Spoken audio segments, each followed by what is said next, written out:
लखनऊ के अलीगंज इलाके में हुए भीषण अग्निकांड को लेकर अब ऐसे सवाल सामने आने लगे हैं जो इस हादसे की भयावहता को और बढ़ा रहे हैं। शुरुआती जांच में और राहत बचाव अभियान के बीच दैनिक भास्कर की एक रिपोर्ट में चौंकाने वाला दावा सामने आया है।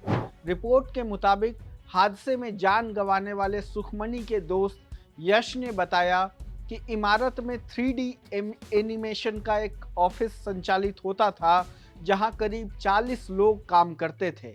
यश के अनुसार ऑफिस का मुख्य गेट थंब इम्प्रेशन यानी अंगूठे के निशान से खुलता था। यह बायोमेट्रिक सिस्टम होता है।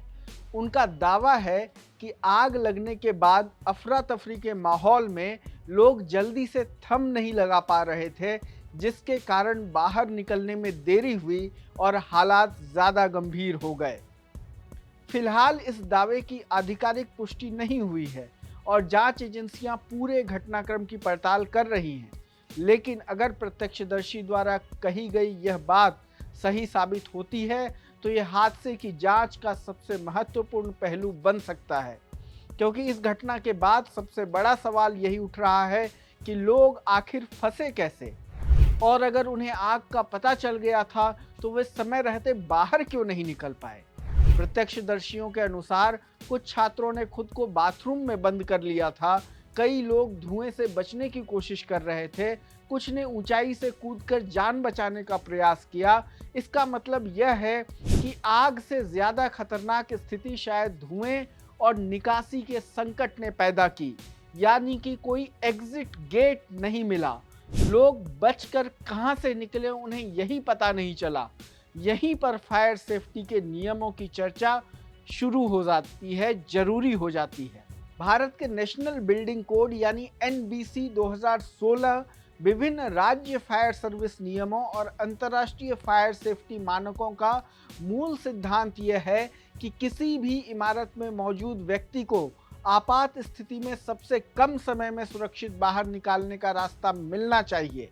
सामान्य तौर पर फायर सेफ्टी मानक कहते हैं कि आपातकालीन निकास किसी ऐसी व्यवस्था पर निर्भर नहीं होना चाहिए जिसमें कार्ड, पासवर्ड, बायोमेट्रिक सत्यापन या किसी तकनीकी प्रक्रिया की जरूरत पड़े। यदि किसी भवन में एक्सेस कंट्रोल सिस्टम लगाया गया है तो उसमें फेल सेफ व्यवस्था का होना जरूरी माना जाता है, यानी फायर अलार्म बजते ही दरवाजे अपने आप अनलॉक हो जाएं या अंदर मौजूद व्यक्ति बिना किसी तकनीकी प्रक्रिया के तुरंत बाहर निकल सके।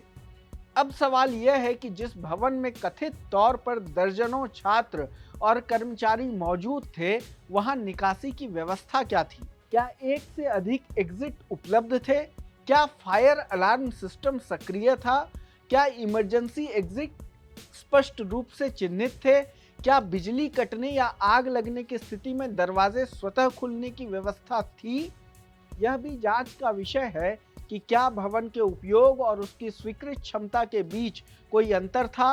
क्या जिस मंजिल पर लाइब्रेरी, कोचिंग और ऑफिस चल रहे थे, वहां उतने लोगों के लिए पर्याप्त निकासी मार्ग उपलब्ध थे?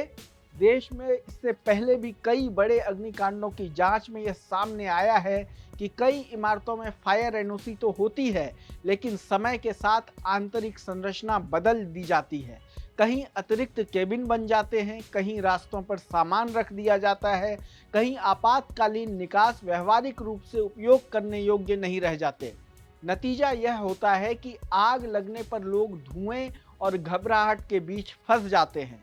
लखनऊ का यह हादसा सिर्फ आग लगने की कहानी नहीं है, यह निकासी व्यवस्था, फायर सेफ्टी ऑडिट, भवन निरीक्षण और प्रशासनिक निगरानी से जुड़े सवालों की भी कहानी है। जांच एजेंसियों को यह पता लगाना होगा कि आग कहां से शुरू हुई, कितनी तेजी से फैली और सबसे महत्वपूर्ण, क्या लोगों की मौत आग की वजह से हुई या सुरक्षित बाहर निकलने में हुई देरी की वजह से। क्योंकि अगर किसी इमारत में मौजूद लोग आग का पता चलने के बाद भी बाहर नहीं निकल पाए तो सवाल सिर्फ आग पर नहीं बल्कि पूरी सुरक्षा व्यवस्था पर उठेंगे। और यही वजह है कि लखनऊ का यह हादसा अब केवल एक अग्निकांड नहीं, बल्कि देश के हजारों कोचिंग सेंटरों, लाइब्रेरियों और व्यावसायिक परिसरों की सुरक्षा व्यवस्था की परीक्षा बनता जा रहा है। लोकमत हिंदी की इस रिपोर्ट में इतना ही। देश दुनिया की तमाम खबरों को देखने के लिए जुड़े रहें हमारे साथ। धन्यवाद।